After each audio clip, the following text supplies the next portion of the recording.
오죽하면 거지같이 살면 피부가 더 좋아진다 이런 말이 있거든요.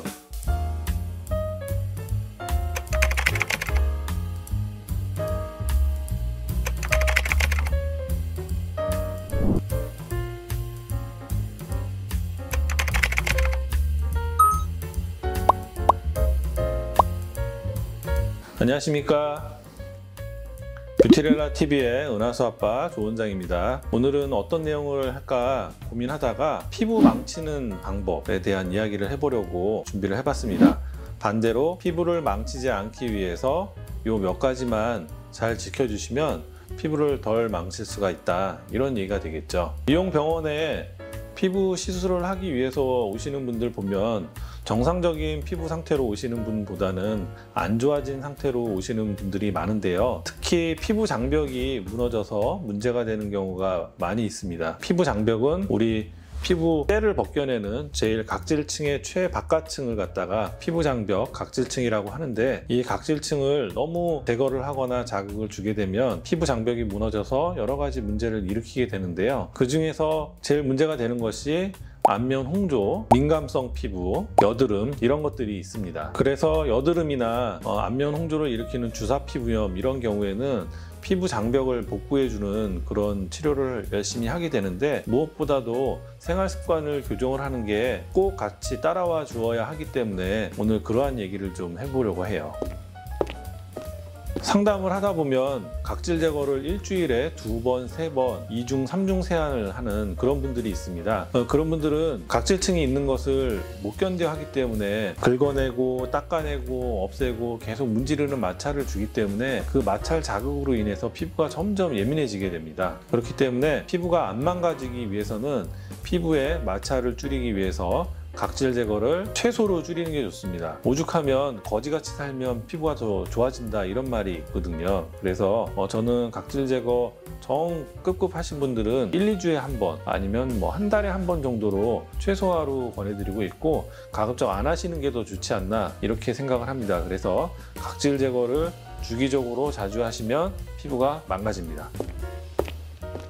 두 번째로 화장품 다이어트를 해야 됩니다. 뭐 얼굴에 좋은 거라고 해서 덕지덕지 아주 많이 바르는 경우들이 있는데, 스킨, 로션, 크림, 에센스 다 바르는 게 사실은 제형만 다를 뿐이지 그 안에 들어있는 유효 성분은 비슷하거든요. 이 넷 중에서 하나만 잘 발라도 사실 피부에 큰 문제는 없습니다. 오히려 도움이 됐지. 그래서 일반적으로 피부 장벽이 망가지지 않은 분들은 이 4가지 단계를 다 해도 괜찮겠지만, 피부가 예민해져 있고 특히 안면 홍조가 있고 아토피나 여드름 피부, 이런 분들은 단계별 화장품을 다 바른다기보다는 좋은 제품으로 피부 장벽을 복구하는 데 도움이 되는 제품 한 가지만 하루에 2번씩 꾸준히 발라주면 그 자체가 훨씬 더 피부 장벽 복구에 도움이 됩니다.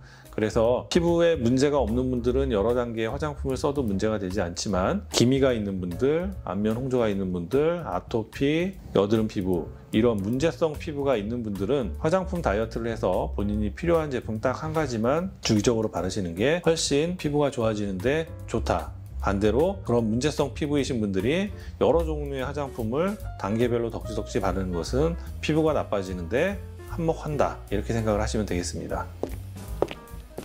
이어서 세 번째로 세안이 엄청 중요합니다. 우리가 간과하기 쉬운 이 세안을 피부 장벽을 복구하는 데 아주 중요하게 사용을 할 수가 있거든요. 제가 마찰, 각질 제거 이런 거 하지 말라고 했잖아요. 세안을 하실 때 너무 뽀드득 뽀드득 소리가 나게 세안을 하시는 거는 피부 장벽을 손상시키는 지름길입니다. 그래서 설렁설렁 물을 헹구는 세안법이 좋겠고, 2중 세안, 3중 세안 하시면서 얼굴에서 뽀드득 뽀드득 소리가 나는 것이 마음이 개운할 정도이신 그런 분들은 그렇지 않고 설렁설렁 세안을 하나씩 하시는 게 피부 장벽을 복구하시는 데 도움이 됩니다. 세안을 하실 때 물의 온도도 중요한데요. 너무 뜨거운 물, 너무 차가운 물, 이런 걸로 하게 되면 피부에 자극이 됩니다. 그래서 미온수, 미지근한 물로 세안을 하시는 게 피부 장벽을 손상시키지 않는 좋은 방법이니까, 뜨거운 물로 너무 샤워하는 거 좋아하시거나 너무 차가운 데 들어가서 이렇게 시원하게 있는 거 좋아하시거나, 이런 것들은 피부에 자극이 되니까 미지근한 물로 세안하시고 씻는 게 훨씬 좋다, 이렇게 말씀을 드리겠습니다.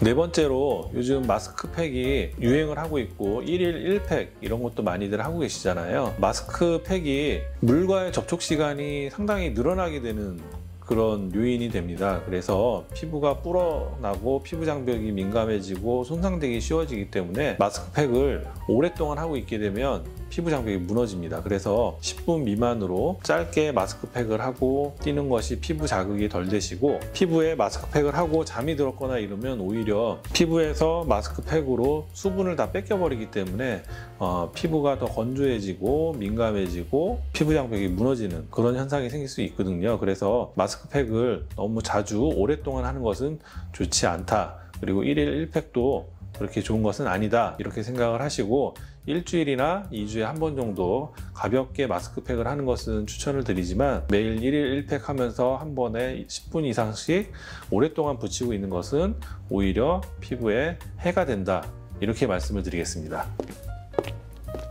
오늘 말씀드린 피부 망가지는 4가지 방법, 첫 번째로 매일 각질 제거하기, 두 번째로 화장품을 단계별로 아주 많이 쓰기, 세 번째로 세안을 너무 뽀드득 뜨겁고 차가운 물로 2중 3중으로 하기, 네 번째로 마스크팩을 오랜 시간 동안 매일 하기. 요 4가지를 피해서 잘 지켜주시면 피부가 쉽게 망가지지 않을 것이고, 망가졌던 피부도 자연적으로 피부 장벽이 복구가 되는데 도움이 많이 될 것이니까, 병원에서 치료를 받으시면서 이런 생활습관 교정하지 않으시면 말짱 도루묵입니다. 그래서 오늘 말씀드린 요 4가지 잘 지켜서 하시다 보면 피부 장벽이 서서히 잘 복구가 돼서 돌아오는 걸 느끼실 수 있으실 거고요. 여기에 더해서 병원 치료까지 좀 생각을 하신다고 하면 병원에서 LDM이나 인소닉 초음파, 기타 여러 가지 피부 장벽 복구하는 프로그램 같이 활용하시면 피부 장벽 돌아오게 하는데 좀 더 시간을 단축시킬 수 있으니까 참고하시면 좋을 것 같습니다. 오늘은 피부 망가지게 하기 쉬운 여러 가지 습관에 대해서 알아보는 시간을 가졌고요. 다음에는 또 더 좋은 내용을 가지고 찾아뵙도록 하겠습니다. 경청해 주셔서 감사합니다. 하나, 둘, 셋.